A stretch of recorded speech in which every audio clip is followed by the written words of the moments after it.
Welcome back to my channel. This is Ate B. Ito yung bulaklak na yuri bago kuhanin ang buto. Bago kuhanin ang buto, kailangan munang alisin ang mga bulaklak para lumaki ang buto ng yuri. Maraming bulaklak dati yan. Pangatlong puto na namin yan. Need naming alisin lahat ng bulaklak para lahat lumaki ang buto.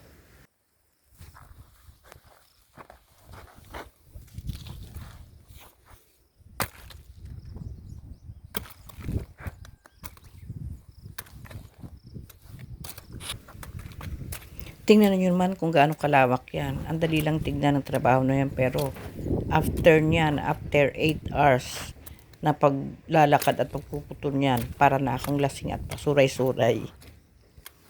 Pero okay lang, carry naman. At least nakakapag-exercise din, lalo sa mga tumatanda ng katulad ko. At the same time, kumikita ng pera. Pag nagpahinga naman, nawawala naman ang pagod. Fast forward, na pwede na siyang anihin ngayon.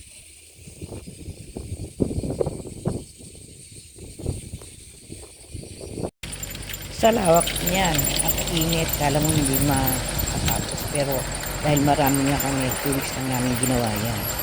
Tapos sanay na kami mga Pilipino sa ganyang trabaho dito sa islang napuntahan namin. Yan ang binuhay namin sa mga anak namin at sa sarili namin.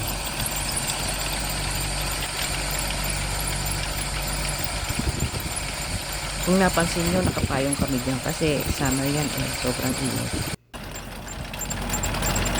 Siya naman ang amo namin. Sobrang simple niya lang. Pero mayaman yan. Dito sa Japan, hindi halata ang mga mayayaman. Mga low profile. Ang dami namin dyan, pero mga Hapon, hindi ko na nakuhanan. Kami lang mga Pilipina. Pero mas marami kaming mga Pilipina. Ayan ang gagandang Pilipina, Balot na balot yan mga person. Alam mo naman, para wag mangitim. Para pag uwi ng Pinas, mistisa pa din. Ganyan lang buhay namin dito sa Japan, pero ang saya naman namin. Ito naman, lunch break. Nasa ilalim kami ng puno. Rest ko naman kahit paano. Kahit mainit, ang saya namin kasi sama-sama kami ng mga Pilipino. Sumasahod ka na, di ba? Huwag ka muna magsalita. Sige.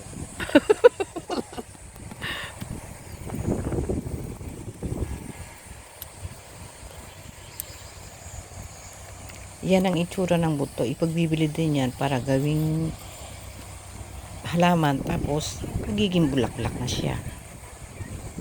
Tapos, pag naging bulaklak na, ibibenta na rin nila. Ikot-ikot lang.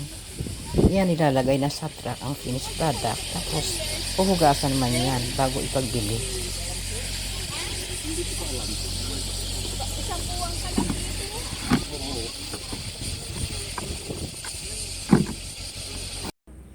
Pinaka-exciting part ang pera, ang sahod namin. Bali, every 3 days ang sahod namin dyan. Kaya, lahat kami masigla at masaya.